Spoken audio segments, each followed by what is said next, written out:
శ్రమలలో కూడా దేవుడు నీకు తోడై ఉంటానని మాట ఇస్తూ ఉన్నాడు.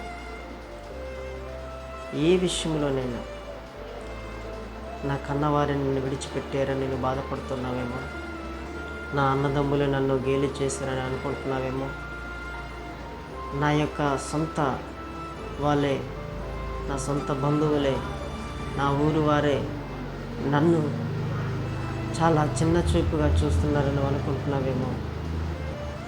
ప్రియా బిడ్డలారా, దేవుడు నిన్ను విడిచిపెట్టేవాడు కాదండి. నేను మోషేకు ఎలాగైతే తోడుగా ఉన్నానో నేను నీకు కూడా తోడుగా ఉన్నాను యెహోషువతో మాట్లాడుతూ ఉన్నాడు. ఆయన తల్లి కన్నా తండ్రి కన్నా ఆయన ప్రేమించే దేవుడు, హత్తుకునే దేవుడు, ఆయన అరచేతుల్లో నన్ను చిక్కుకున్నటువంటి దేవుడు నీతో మాట్లాడుతూ ఉన్నాడు, నీతో చెప్తూ ఉన్నాడు ఏంటంటే నేను నీకు తోడుగా ఉన్నాను అంటూ ఉన్నాడు.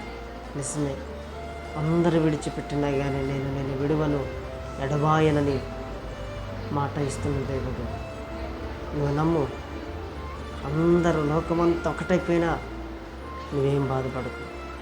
ఒకరోజు వాళ్ళందరి ముందు నిన్ను ఒక ఉన్నతమైనటువంటి స్థితిలో దేవుడు నిలబెట్టి వారందరి చేత నిన్ను ఘనపరిచేవాడిగా చేస్తాడు.